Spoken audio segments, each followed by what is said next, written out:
Bismillah. Assalamualaikum warahmatullahi wabarakatuh. Alhamdulillahi ala ihsanih wa syukru lahu ala taufiq wa amtinanih. Nahmadu wa nasta'inuhu wa nastaghfiruh wa na'udzu billahi min sururi anfusina wa sayyiati a'malina. Man yahdihillahu fala mudilla lahu wa man yudlil fala hadiya lahu. Asyhadu an la ilaha illallah wahdahu la syarika lahu wa asyhadu anna Muhammadan abduhu wa rasuluh. Allahumma salli ala Muhammad wa ala alihi wa ashabihi wa man tabi'ahu bi ihsan ila yaumil qiyamah. Jamarakumullah, ikhwan akhwat rahimakumullah. Alhamdulillah kita lanjutkan kembali kajian kita membahas kitab Ashrul Qawaid fil Istiqomah. Kitab Ashrul Qawaid fil Istiqomah, 10 kaidah penting dalam istiqomah yang ditulis oleh Syekh Profesor Dr. Abdul Razak bin Abdul Muhsin Al-Badr hafidhallahu ta'ala. Dan insyaallah pada kesempatan ini kita akan membahas kaidah yang ke berapa?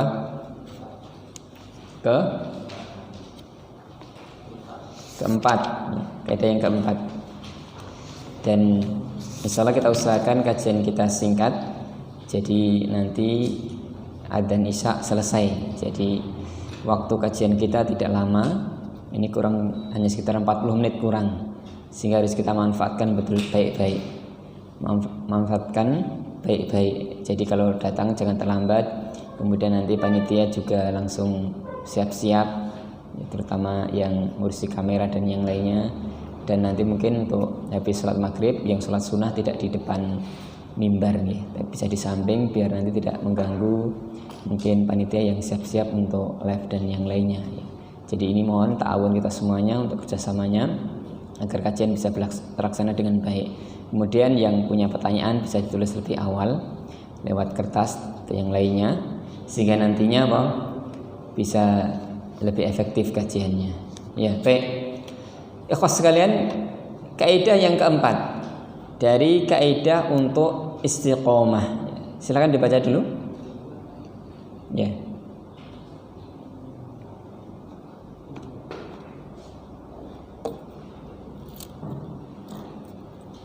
Assalamualaikum warahmatullahi wabarakatuh. Istiqomah yang dituntut dari seorang hamba adalah berusaha untuk selalu berada pada sebuah istiqomahan. Jika tidak mampu, maka lebih mendekatinya. Ya, itu kemungkinan salah terjemahannya. Sebuah sunnah, di atas sunnah maksudnya. Terus jika tidak mampu maka mendekatinya. Baik. Lanjut. Dan Nabi SAW telah menjadikan satu dari dua perkara ini di dalam sabdanya. Sesungguhnya agama itu adalah mudah. Tidak ada seorang pun yang mempersulit dalam agama kecuali dia akan terkalahkan. Maka dekatkanlah kepada sunnah dan beri kabar gembira. Hadis riwayat Bukhari. Maka yang dituntut dalam masalah istiqomah adalah sadar maknanya, yaitu bertepatan dengan sunnah. Apa sekalian? Nabi SAW pernah mengatakan kepada Ali, semoga Allah meridhoinya, ketika dia meminta kepada Nabi untuk mengajari doa yang bisa ia panjatkan kepada Allah, Nabi mengajarinya dengan doa, Ya Allah, berilah aku petunjuk dan cukupkanlah aku di atas sunnah. Nabi juga bersabda, ingatlah dengan hidayah yang dengan hidayah tersebut engkau di atas jalan yang lurus, dan dengan sadar, ketepatan di atas sunnah seperti tepatnya anak panah yang mengenai sasarannya. Ya. Baik. Ikhwah dan akhwat rahimakumullah, kaidah yang keempat di antara kaidah al-istiqomah yaitu bahwasan istiqomah itu istiqomah di atas sunnah. Istiqomah di atas sunnah, konsisten di atas sunnah, di atas ajaran Nabi, bukan konsisten di atas sesuatu yang salah atau menyelisih sunnah. Jika mampu, kerjakan persis seperti yang dicontohkan Nabi, sesuai dengan sunnah. Kalau tidak mampu, minimal mendekatinya, minimal mendekati sunnah tersebut, mendekati apa yang dicontohkan oleh Rasulullah. Dalam sebuah hadisnya Rasul bersabda, ya, dalam hadis riwayat Bukhari, sungguhnya inna dina yusrun, agama itu mudah. Wala yusaddad dina illa ghalaba. Dan tidak ada orang yang menyelisih agama kecuali nanti akan terkalahkan. Maka kemudian dekatkanlah dan berilah kabar gembira. Maksudnya adalah hendaknya kita berusaha mengamalkan sesuatu sesuai dengan sunnah. Jangan meremehkan, jangan kemudian berlebihan. Kadang-kala orang ketika menjalankan sesuatu kadang berlebihan. Dan dia merasa di atas sunnah, padahal tidak sesuai dengan sunnah, berlebihan. Ya. Dalam banyak hal, nanti mungkin kita beri contoh. Atau sebaliknya dia meremehkan dari apa yang contoh oleh Nabi. Ya. Meremehkan sunnah ini juga tidak boleh. Ini juga tidak boleh. Ya. Baik. Dalam sebuah ayat yang mungkin sering kita dengar ya, dalam khutbah Jumat kita sering mendengarnya, ya ayyuhalladzina amanu taqullaha wa qulu qawlan sadida. Bukan syadida ya, pakai sin biasa. Wa qulu qawlan sadida. Apa artinya sadid? Sadid. Saddada yusaddidu. Wa qulu qawlan sadida, dan ucapkanlah ucapan yang pas, yang sesuai, yang baik kalau terjemahan bebasnya. Tapi sadid itu artinya sesuai. Seperti dalam perkataan orang Arab, saddadallahu ramyah. Semoga Allah menepatkan panahnya. Jadi ketika orang manah itu pas pada tembakannya, tidak meleset ke kanan atau ke kiri, pas pada titik sasarnya. Namanya apa? Tembakan yang sadid, yang tepat. Atau kita sering mendengar ketika ada liqa para masyayikh atau kita mendengar wawancara ulama itu, biasanya pembawa acara mengatakan jazakumullahu khairan saddadallahu, gitu ya. Semoga Allah menepatkan kamu. Saddadallahu, semoga Allah menepatkan kamu. Jadi tepat ucapannya, tepat jawabannya, tepat apa yang disampaikan. Istiqomah itu istiqomah di atas sunnah, bukan di atas bid'ah, bukan di atas syirik, bukan di atas sesuatu yang menyimpang. Ini penting, karena nanti ada orang-orang yang benar-benar istiqomah di atas kesalahan, di atas kejahilan, bahkan membela itu mati-matian, punya militansi, tapi militansi dalam yang salah. Nah, ini tidak boleh, ini tidak boleh. Jadi istiqomah itu istiqomah di atas kebenaran, bukan istiqomah di atas sesuatu yang menyimpang. Baik, kembali ke hadis tadi. Jadi tepat itu apa? Tepat itu tidak berlebihan, tidak pula meremehkan, yaitu sesuai dengan apa yang dicontohkan oleh Rasulullah, al-ittiba. Dan ketika orang ittiba, maka asalnya itu tidak mungkin berat dalam artian menjalankannya, karena agama itu asalnya mudah. Sebagaimana dalam hadis tadi ya, inna dina yusrun, agama itu mudah, tidak ada yang mempersulit agamanya kecuali dia akan terkalahkan atau dia akan terjatuh dari hal tersebut. Contohnya ketika Nabi atau ada seorang yang datang pada Nabi, beberapa sahabat ya, 3 orang sahabat datang pada Nabi, datang pada istri Nabi, tanya tentang ibadah Rasulullah. Kemudian mereka seolah-olah meremehkan, atau kemudian mereka mengatakan itu kan Nabi. Kemudian salah seorang di antara mereka dia mengatakan, saya akan sholat malam selama-lamanya, artian tidak tidur. Aku mulaila wala anam, sholat malam tanpa tidur. Yang kedua, dia kemudian mengatakan apa? Puasa selama-lamanya. Yang satunya lagi mengatakan apa? Nah, tidak nikah, jomblo. Jomblo bahagia. Jadi tidak akan nikah. Kemudian Rasulullah mendengar hal ini. Maka beliau pun marah. Marah. Bahwasanya aku adalah orang yang paling bertakwa pada Allah dan paling takut pada Allah. Tapi aku puasa, aku juga makan. Aku sholat malam juga aku tidur. Wa atazawwajun nisa. Aku juga menikahi wanita. Jadi menjalankan Islam, menjalankan sunnah itu bukan berarti kemudian membebani diri, bukan. Bukan. Jadi kalau orang melakukan sunnah kemudian sangat ekstrim, bahkan kemudian melewati batas apa yang dicontohkan, maka ini tidak sesuai dengan sunnah lagi. Itu berlebihan. Berlebihan. Ya. Contohnya apa? Ada beberapa. Contohnya jelas tadi jalankan apa? Sahabat Nabi tadi. Dia pengen menjalankan ibadah dengan sangat ekstrim. Ya, sangat ekstrim. Dan dia melihat itu suatu yang baik, padahal tidak. Jadi istiqomah di atas suatu yang berlebihan ini tidak bagus. Karena bisa jadi nanti ketika dia tidak semangat lagi, pasti akan kendor. Dan kadang-kala ini terjadi juga pada orang-orang yang awalnya mungkin baru kenal ngaji itu ya, langsung sekali drastis sekali, pakaiannya langsung berubah itu, kayak jadi apa orang Timur Tengah itu, berubah total. Akhirnya kemudian pulang kampung dalam kondisi seperti itu. Akhirnya kemudian mendapatkan ujian yang berat dari keluarganya dan lingkungan. Akhirnya dia nggak kuat. Baru hijrah, kemudian dapat ujian seberat itu, akhirnya nggak kuat, akhirnya dia kembali lagi jadi orang awam. Banyak kasusnya seperti itu. Pengen langsung gitu ya. Padahal apa yang dilakukan kadang-kadang tidak sesuai dengan sunnah. Seperti contohnya cara berpakaian.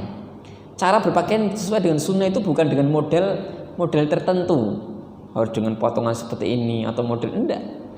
Yang sesuai sunnah itu yang tidak melanggar syariat, tidak isbal, tidak ketat, dan asalnya sesuai dengan libasul qaum, dengan pakaian ya di masyarakat itu. Biasanya seperti apa ya, udah pakai seperti itu. Misalkan masyarakat sini sering pakai sarung, ya pakai sarung aja. Pakai sarung, enggak perlu kemudian pakai sesuatu yang aneh-aneh.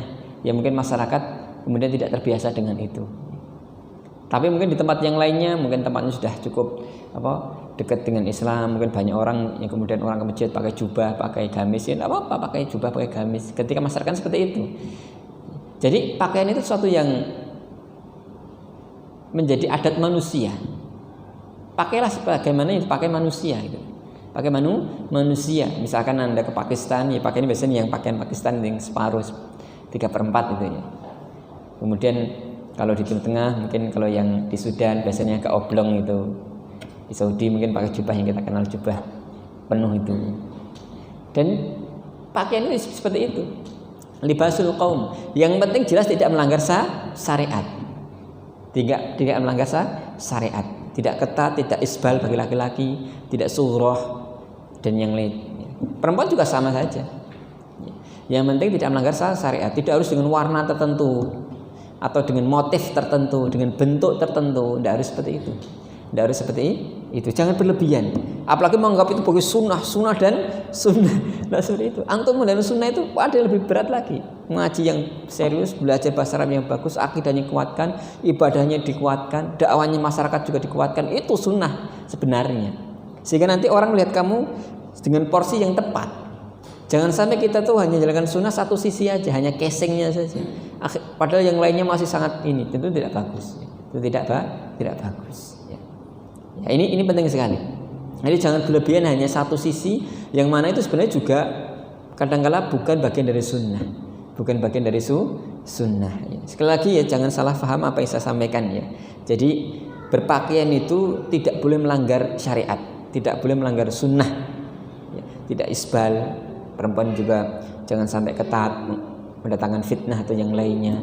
Tapi tidak ada kemudian harus corak tertentu, bentuk tertentu, model tertentu, kemudian meyakini ini sunnah. Apalagi kita meyakini sunnah itu ya seperti ini, tanpa ngubah kebiasaan ibadahnya. Yang biasanya sebelum hijrah nggak pernah sholat malam, yang katanya sudah nyunah nggak sholat malam juga, itu nggak nyunah itu, tidak nyunah. Yang awalnya mungkin sebelum hijrah dia dengan orang tua tidak berbakti, kurang berbakti lah. Kemudian setelah hijrah hanya pakaiannya yang berubah, tapi interaksi dengan orang tua sama saja. Ini juga tidak sunnah. Juga tidak sunnah. Jadi itu. Jadi jangan berlebihan. Jangan berlebihan dalam hal-hal tertentu. Bahkan dalam hal yang benar-benar ibadah. Tadi 3 sahabat tadi coba. Sholat malam itu sunnah enggak? Sunnah enggak? Sunnah enggak? Sunnah itu. Sunnah dan sunnah itu. Bahkan sunnah muakkadah. Bahkan itu dulu di awal Islam diwajibkan. Dalam surat Al-Mudaththir jelas. Gimana dalam surat Al-Mudaththir? Qum laila illa qalila, dan sholatlah malam kecuali sejenak saja. Jadi sejenak tidak sholat. Dalam artian lebih lama sholatnya daripada tidurnya. Perhatikan. Jelas-jelas itu apa? Sunnah. Jelas-jelas itu syariat. Tapi kalau berlebihan tidak bagus. Tidak bagus. Puasa juga demikian. Berlebihan juga tidak bagus. Antum juga demikian. Dalam ketika antum hijrah mendapat sesuatu, jangan berlebihan langsung. Yang penting antum istiqomah dan istiqomah. Jangan ekstrim. Karena nanti kalau ekstrim biasanya orang tidak istiqomah. Tapi juga jangan meremehkan. Antum ngaji udah lama. Kemudian cara berpakaian juga tidak berubah. Ini kan juga satu yang aneh. Yang masih suka pakai pakaian jeans yang ketat, ya enggak? Yang aneh-aneh lah gitu. Pakaiannya juga tidak jauh beda dengan anak-anak gaul. Ya. Cara rambutnya juga sama saja. Enggak ada perubahan sama sekali. Ini juga tidak boleh. Jadi hendaknya juga jangan meremehkan. Ya. Kemudian tetap memakai pakaian yang mungkin bagi akhwat juga pakaiannya jilbabnya masih kecil, yang itu tidak menutup aurat dengan sempurna. Ini juga tidak seperti itu. Jadi jangan meremehkan. Sekali lagi jangan meremehkan, tapi juga jangan berlebihan. Sesuai dengan yang disyariatkan. Sesuai dengan yang disyariatkan. Baik. Sesuai dengan yang disyariatkan, baik dari sisi pelaksanaan ibadah itu atau sesuatu itu, tapi dan juga sesuai dengan syariat dalam artian secara yang lainnya. Jangan hanya fokus dengan satu hal, melupakan yang lainnya.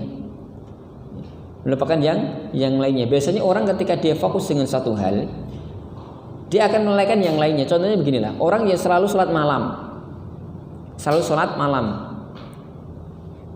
Terus itu, bahkan semalam suntuk. Kira-kira ada enggak yang nanti dia tergadaikan? Ada. Karena mungkin siangnya dia enggak tidur. Jangan-jangan sholatnya malam full, tapi siangnya apa? Tidur, nggak kerja. Ini juga salah. Bahkan mungkin ibadah yang lainnya ini. Atau misalnya dia puasa full terus begitu. Tapi kemudian semangat ngajinya kurang, kerjanya kurang, amanah dia pada orang lain juga nggak dikerjakan. Hanya ngejar sholat puasa saja. Ini tidak boleh juga. Tidak boleh juga. Jadi orang itu biasanya ketika di ekstrim satu sisi, pasti dia akan menyepelekan yang lainnya. Menyepelekan yang lainnya. Antum ngaji juga demikian, tidak perlu ekstrim. Dalam artian ekstrim apa? Tiap hari kajian itu. Dari hari Senin sampai hari Senin lagi. Gimana? 24 jam. Kemudian kuliahnya, kuliah kan hanya duniawi. Ngajar ilmu duniawi katanya itu. Padahal sebenarnya dia karena nggak berprestasi aja, mencari pelampiasan itu lari. Alasannya kajian. Padahal dikejar-kejar dosennya untuk menyelesaikan skripsi, lari gitu ya. Alasannya kajian. Tidak boleh kayak gitu. Untuk ngaji yang serius, semangat, tapi diukur gitu. Diukur. Jangan sampai nanti kemudian berlebihan itu ya. Tapi kemudian ketika setelah itu udah tidak ngaji sama sekali. Ini banyak orang seperti itu. Ya. Baik. Jangan berlebihan, tapi juga jangan meremehkan. Ya. Kemudian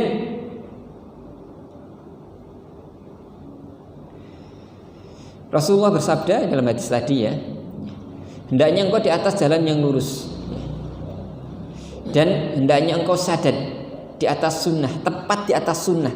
Jangan sekali lagi, jangan melenceng kanan, melenceng kiri. Jangan kanan, jangan ke kiri. Jangan meremehkan, jangan berlebihan. Ini kayaknya sederhana tapi penting sekali. Jangan meremehkan sekaligus jangan berlebihan. Karena kalau engkau meremehkan itu salah. Sebaliknya kalau engkau berlebihan itu juga salah dan akan ada efeknya.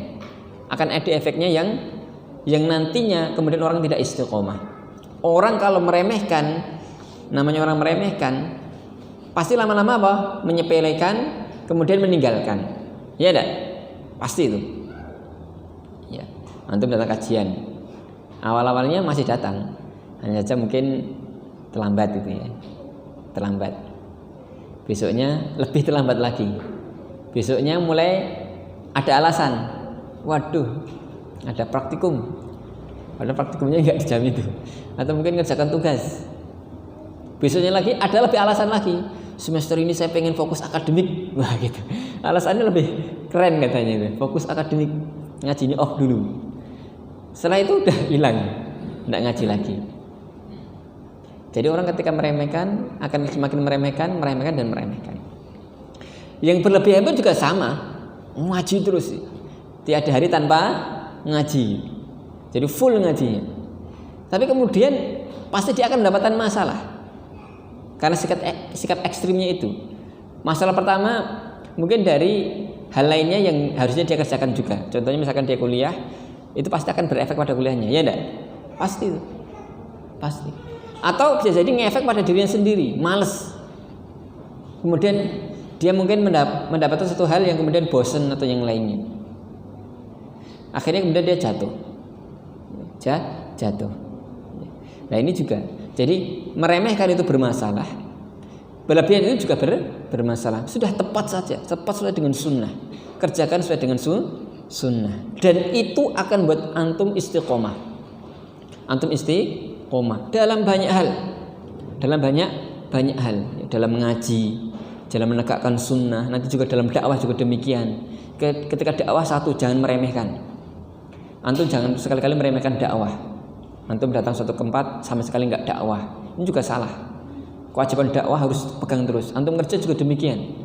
Jangan berandai-andai nanti kalau sudah mapan baru dakwah. Enggak, antum lulus dari kuliah usahakan mikirkan dakwah, apa yang bisa saya lakukan. Meskipun sederhana tidak apa-apa. Yang penting istiqomah. Tapi juga jangan ekstrim.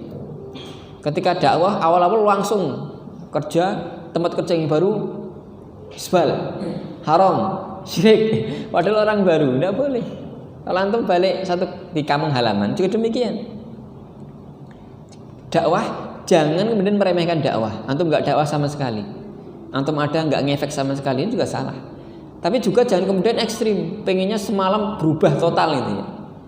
Datang langsung semuanya. Jadi kayak dilihat semuanya itu wah ini musuh itu. Semuanya syirik, semuanya salah. Akhirnya langsung des. Akhirnya dia juga bisa jadi tidak istiqomah. Jadi jangan meremehkan, jangan berlebihan. Dalam dakwah juga demikian. Antum harus punya planning yang kuat. Mulai dari setahap demi setahap, di planning betul. Sebelum pulang kampung disurvei dulu. Kira-kira kampung itu penduduknya berapa?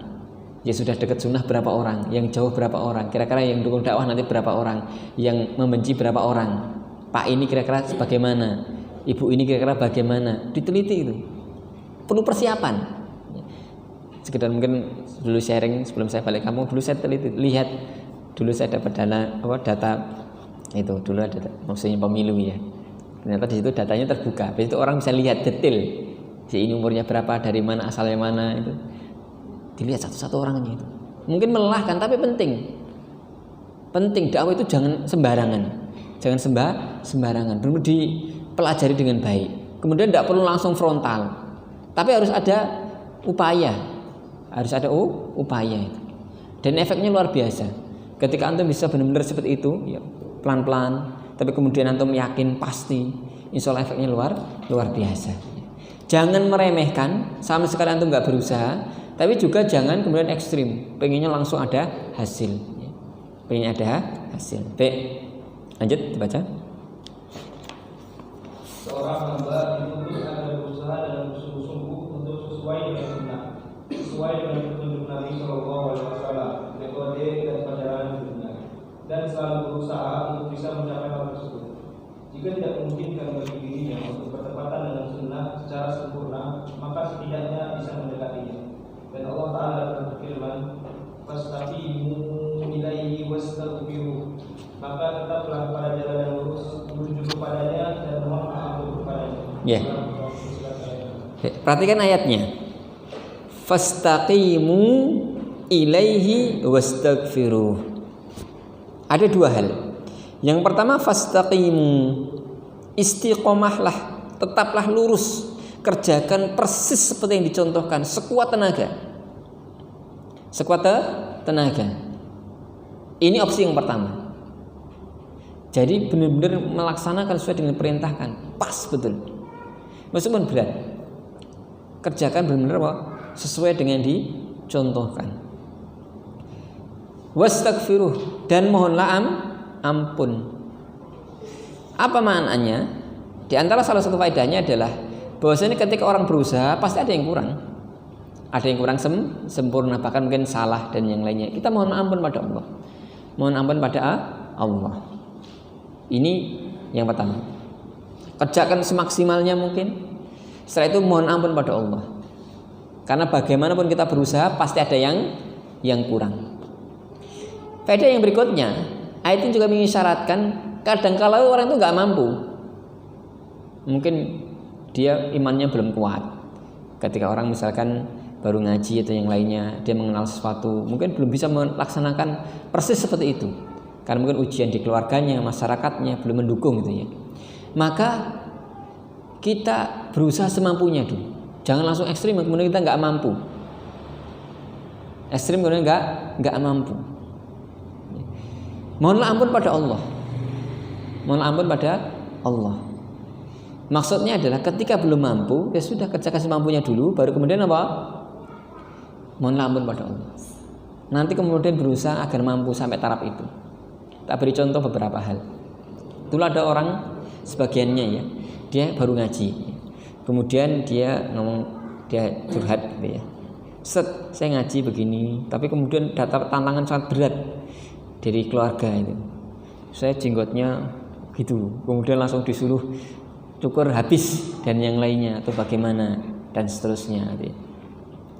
Bagaimana apa yang harus saya lakukan dan seterusnya.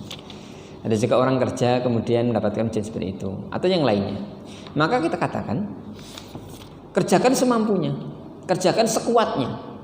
Jangan sampai mundur dari sunnah. Tapi kalau antum tidak mampu ya sudah, kerjakan apa yang antum mampu. Apa yang antum mampu. Dan kadangkala di situ ada pendapat ulama. Contohnya tentang masalah jenggot itu. Para ulama mengatakan, mayoritas ulama saat ini ya mengatakan bahwasanya memotong jenggot itu tidak boleh sama sekali mutlak. Mutlak. Ada sebagian ulama yang kemudian menukil pendapatnya Ibnu Umar. Ibnu Umar ini yang meriwayatkan hadis itu. Meriwayatkan hadis tentang jenggot itu. Ibnu Umar, dia kebiasaan beliau adalah ketika megang jenggot kemudian yang lebih dari segenggam dipotong. Maksudnya dirapikan. Dirapikan. Apa yang saya maksud dari masalah ini seperti ini. Jikalau antum orang yang berpendapat bahwasanya sama sekali nggak boleh motong jenggot, ya sudah jangan dipotong. Kalau mampu ya. Tapi kalau tidak mampu ya sudah, minimal memakai pendapat ulama yang apa? Yang kemudian masih membolehkan merapikan. Merapikan, tapi jangan dikelimis habis. Tidak punya ini juga tidak boleh. Itu nggak ada pendapatnya sama sekali. Nggak ada pendapatnya sama sekali. Dan jangan ekstrim. Intinya kerjakan sekuatnya. Tapi sekuatnya tetap di atas apa?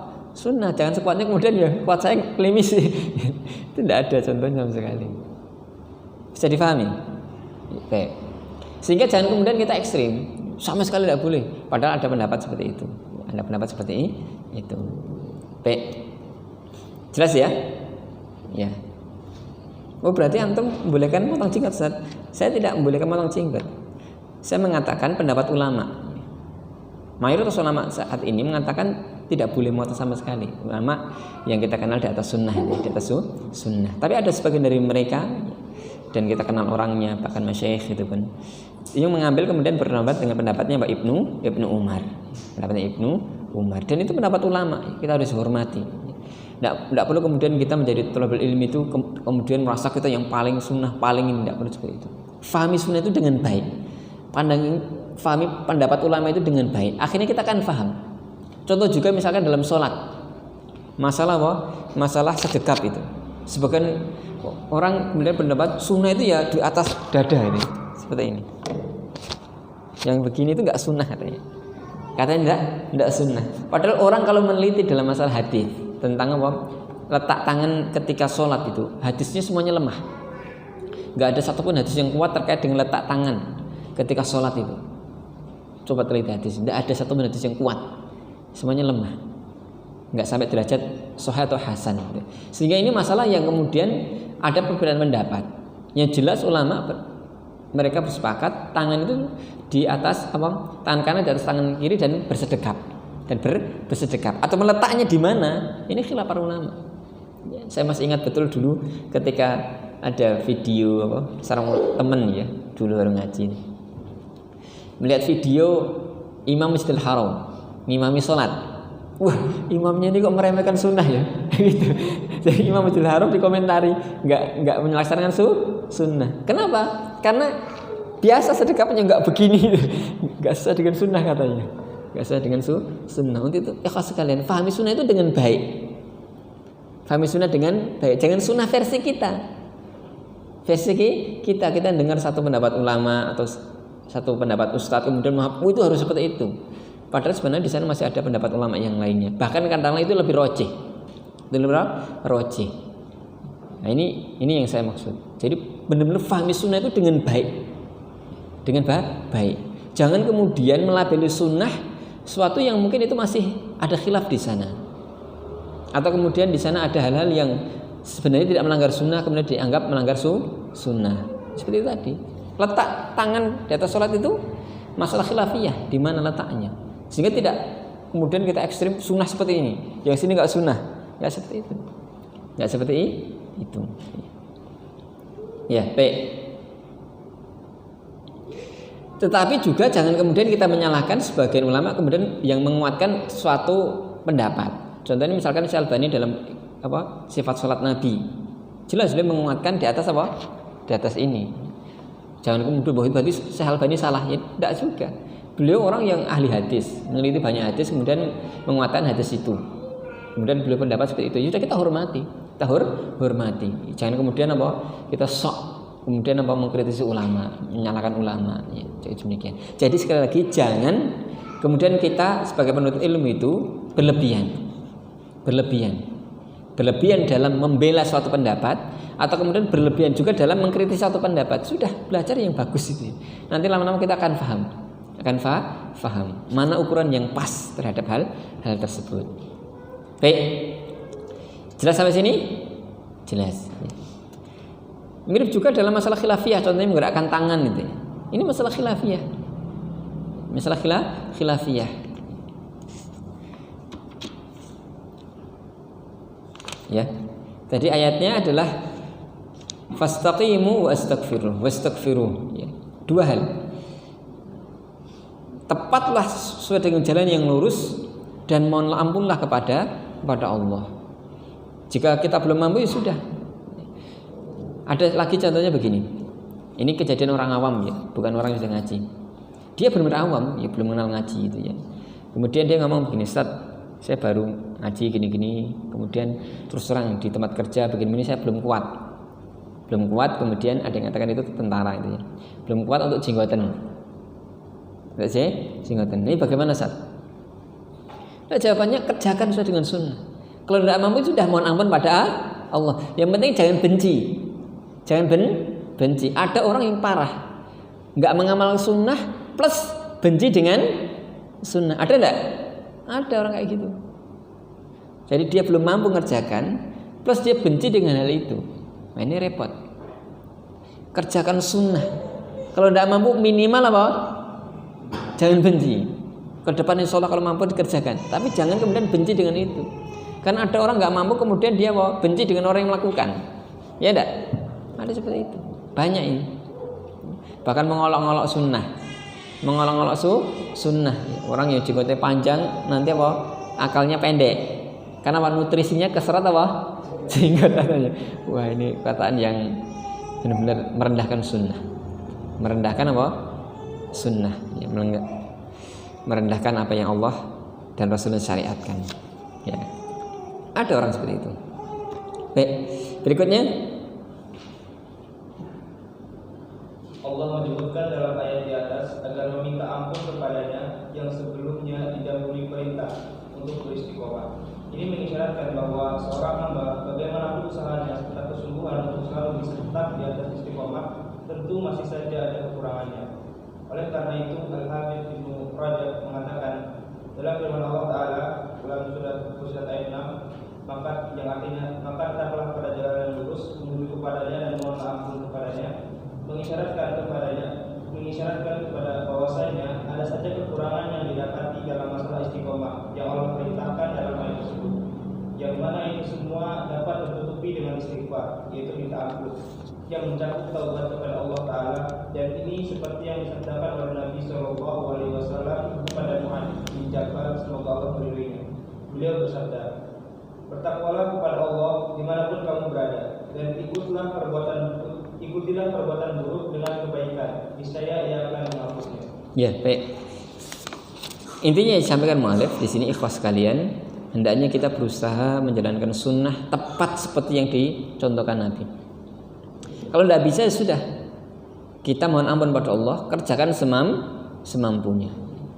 Dan ini sebagaimana nanti dalam hadis yang disampaikan, saya langsung skip. Mu'allif menyampaikan sebuah hadis riwayat Bukhari dan Muslim, sesuaikanlah amalan kalian dengan sunnah. Kalau tidak mampu, sudah dekati, minimal mendekati. Kemudian nanti istiqomah di situ, dekati. Tapi masih ada keinginan kuat sesuai dengan yang dicontohkan. Yang seperti ini tentu akan lebih baik dan akan lebih mendekatkan pada sunnah itu sendiri. Jangan kemudian antum ekstrim kemudian di luar batas kemampuan. Karena ada orang yang nggak mampu, kemudian dia menekat melebihi batas kemampuannya, akhirnya kemudian dia kolaps. Banyak contohnya seperti itu. Ada juga orang kemudian terlalu meremehkan, padahal mampu tapi tidak mau menjalankan. Ya, contohnya misalkan kita tadi masalah laki-laki, masalah jenggot, masalah isbal dan yang lainnya, ini ada dua golongan orang. Ada yang nggak mampu kemudian terlalu ekstrim, akhirnya kemudian dia kolaps. Ada juga yang sebenarnya mampu dan di tempat kerjanya, di lingkungannya nggak ada, yang paling hanya omongan candaan, tapi kemudian dia terlalu takut, akhirnya tetap seperti itu saja, tidak berubah, padahal itu melanggar syariat. Tetap isbal, tetap tidak jenggotan, kemudian tetap memotong jenggot sampai habis. Padahal sebenarnya kalau dia melakukan itu sebenarnya dia mampu, ini juga salah. Sekali lagi, kerjakan semampunya, sekuat tenaga, jangan berlebihan di luar batas kemampuan antum, dan juga jangan kemudian meremehkan. Ya, baik. Jadi tepat itu ada dua hal. Satu, tepat dari sisi syariatnya. Dan Islam itu asalnya tepat, sesuai dengan kadarnya. Tidak terlalu berat, tapi juga tidak terlalu kemudian meremehkan sesuatu itu. Dari sisi syariat itu sendiri. Yang kedua, dari sisi orangnya. Ketika menjalankan itu, ada orang yang benar mampu menjalankan tepat persis yang dicontohkan tadi. Ada juga yang mungkin belum mampu. Ya sudah, orang seperti ini dia berusaha semampunya. Ya, baik. Ya. Maka kerjakan semampunya. Apalagi dalam hal itu. Contohnya begini. Ada itu orang yang keluarganya itu mungkin sangat perhatian sekali dalam masalah misalkan penampilan.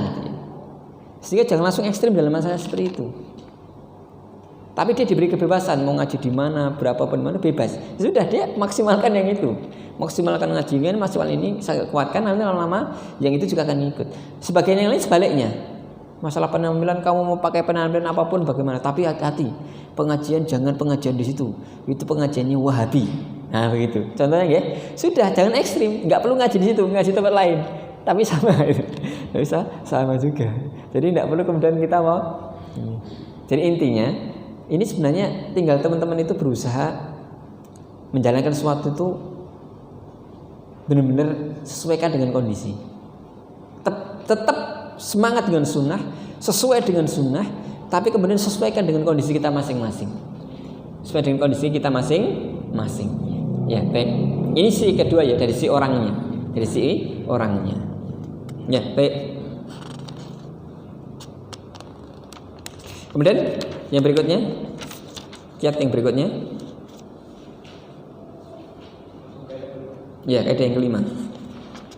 Kaidah kelima. Istiqomah itu selalu terkait dengan perkataan, perbuatan, dan niat.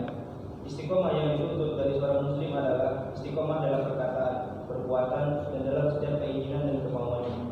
Dengan artian lain bahwa perkataannya seorang muslim, demikian pula amal perbuatan dan juga hatinya, hendaknya seluruhnya dikerjakan di atas istiqomahan. Imam Ibnu Qayyim mengatakan dalam kitabnya Madarijus Salikin, istiqomah erat kaitannya dengan perkataan, perbuatan, keadaan, dan juga maksud dan keinginannya. Diriwayatkan dalam Musnadnya Imam Ahmad dari hadisnya Anas bin Malik semoga Allah meridhoinya, bahwasanya Nabi Shallallahu Alaihi Wasallam bersabda, tidak akan bisa lurus atau istiqomah imannya seorang hamba sampai hatinya lurus, dan tidak akan bisa lurus hatinya seorang hamba sampai lisannya lurus. Dan telah lewat tahrij hadisnya. Al-Hafidz Ibnu Rajab mengatakan, dan perhatian yang terbesar yang harus diperhatikan oleh seorang muslim dalam masalah istiqomah setelah hati dan amalan badannya adalah lisan. Sesungguhnya lisan adalah penerjemah dan pengungkap apa yang ada dalam hatinya. Ya, baik. Saya baca secara singkat. Jadi kaidah yang kelima, bahwasanya istiqomah itu seimbang. Istiqomah itu mencakup semuanya sisi kehidupan, yaitu bil qalbi wal lisani wal jawarih, dengan hati kita, ya, dengan anggota tubuh kita, ya, dan juga dengan perbuatan kita, ya. Sekali lagi dengan hati kita, dengan lisan kita, dan juga perbuatan kita. Tidak bisa kemudian yang satu sisi saja. Benar-benar jalankan betul, ya. Ketika hati kita benar-benar mantap di atas sunnah, jalankan betul, tunjukkan betul dengan amal kita. Jangan sampai hanya kemudian ya tadi sekali lagi kita merasa di atas sunnah, hati kita mantap di atas sunnah, tapi amalnya nggak mengikuti. Seperti ini hanya sementara biasanya. Benar-benar antum ikuti dengan perbuatan, jalankan sunnah, ngajinya yang kuat betul, amalnya juga demikian, antum juga dakwah, itu semuanya bagian dari sunnah. Kalau orang hanya sunnah dalam artian dia merasa di atas sunnah, hanya merasa saja, tapi tidak tercermin dari amalnya, biasanya tidak lama. Maka benar-benar ikuti betul. Mumpung antum masih semangat, mumpung masih awal ngaji, biasanya suka sekali dengan sunnahnya, enggak? Maka buktikan itu dengan amal. Belajar terus istiqomah sholat malam, istiqomah puasa, ngajinya juga istiqomah, mulai dakwah semampunya. Dan ini sedikit demi sedikit, kalau antum bisa konsisten semuanya itu, seimbang semuanya ada, insya Allah lebih lama daripada sebagian orang yang dia hanya kayak seneng saja kemudian tadi mohon maaf saya sampaikan lagi, yang hijrah hanya pakaiannya saja, hanya casingnya saja, hatinya juga nggak berubah, kemudian amalnya juga sama saja, ucapannya juga masih sama seperti orang awam, ini nggak berubah. Dan ini biasanya tidak lama. Benar-benar ketika antum berubah, istiqomah semuanya, bil qalbi wal lisani wal jawarih, dengan hati kita, dengan lisan kita juga demikian, semakin tertata sesuai dengan sunnah dan yang lainnya. Jawarih kita, anggota tubuh kita, perbuatan kita juga demikian, amalkan sunnah, jangan melisih sunnah. Ya ini penting sekali. Dan terutama ini mu'alif kemudian di akhir bab ini, di akhir kaidah ini juga menekankan kembali pentingnya hati. Pentingnya hati harus benar-benar mantap di atas sunnah. Jangan hanya kemudian fisiknya, tapi kemudian hatinya belum matang, hatinya belum kuat. Ini juga perlu diantisipasi. Karena hati kalau belum kuat, kemudian melakukan sesuatu yang melebihi batas kemampuan hatinya, kadang-kadang orang kemudian berbalik, ya. Berbalik. Ya. Jadi dia tidak kuat, kemudian dia tidak istiqomah di atas sunnah. Baik, mungkin ini bisa kita bahas, semoga bermanfaat. A'lam bishawab. Ada pertanyaan? Singkat? Ada ya? Baik, demikian a'lam bishawab. Wassalatu wassalamu ala Muhammad. Assalamualaikum warahmatullahi wabarakatuh.